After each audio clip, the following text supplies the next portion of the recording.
Pemirsa, jumlah kasus harian COVID-19 dalam beberapa minggu ini terus menurun.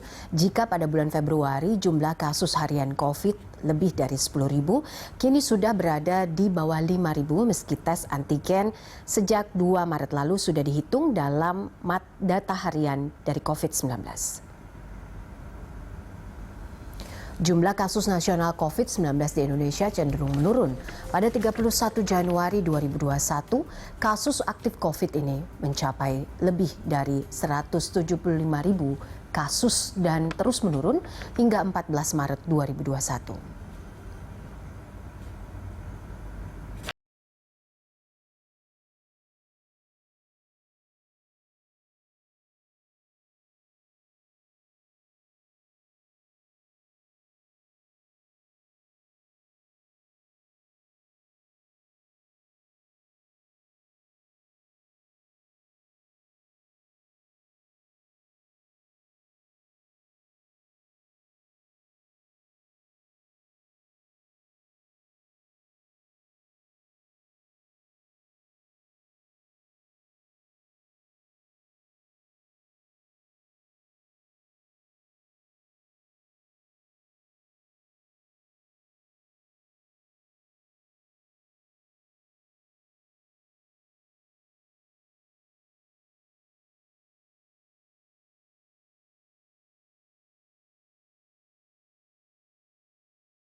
Ya, kami masih bersama dengan Pak Kusmedi. Pak Kusmedi, kalau kita lihat dari data dari nasional dan Jakarta, ini penurunannya cukup signifikan banyak begitu kalau kita lihat dari data di bulan Januari ke Februari.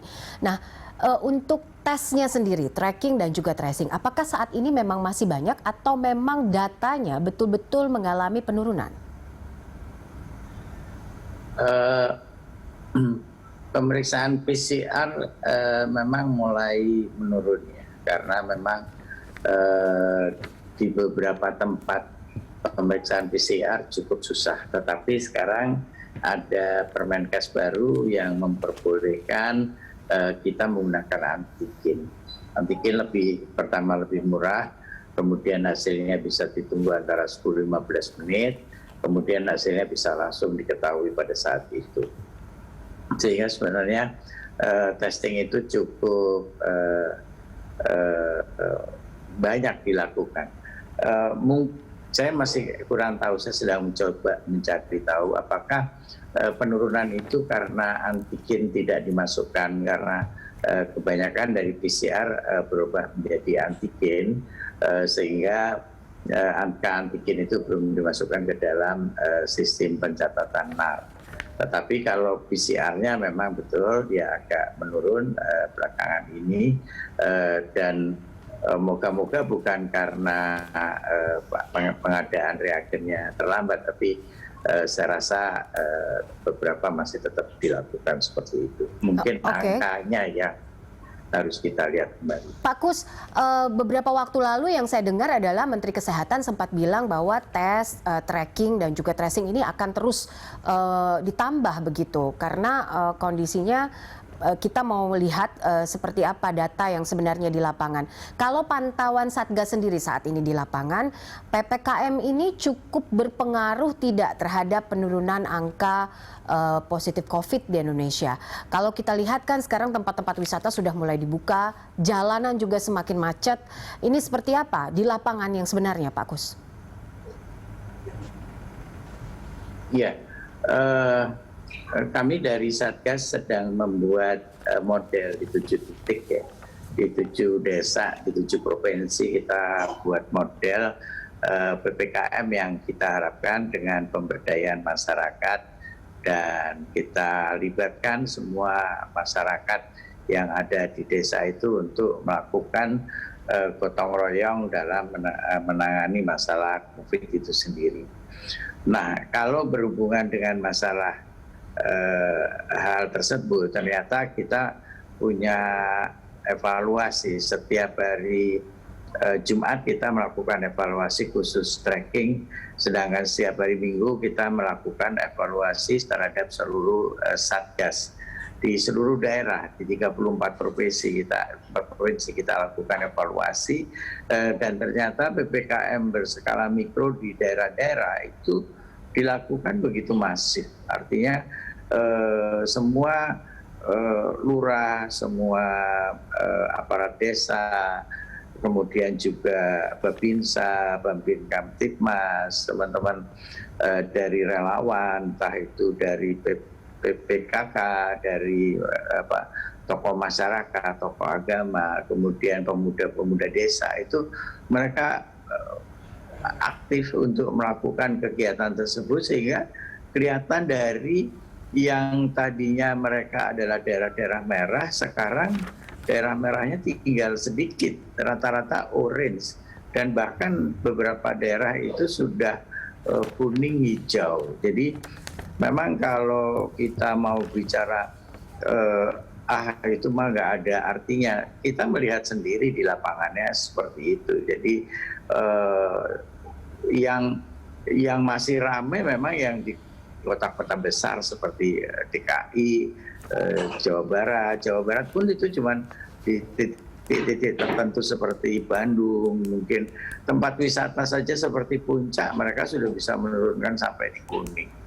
Kemudian beberapa daerah Jawa Tengah turun sekali drastis, dari hampir tidak ada merah di Jawa Tengah. Demikian juga Jawa Timur. Jadi kalau kita lihat 7 titik yang ada saat ini, itu kami melihat bagaimana masyarakat itu bergotong royong, apalagi seperti Bali.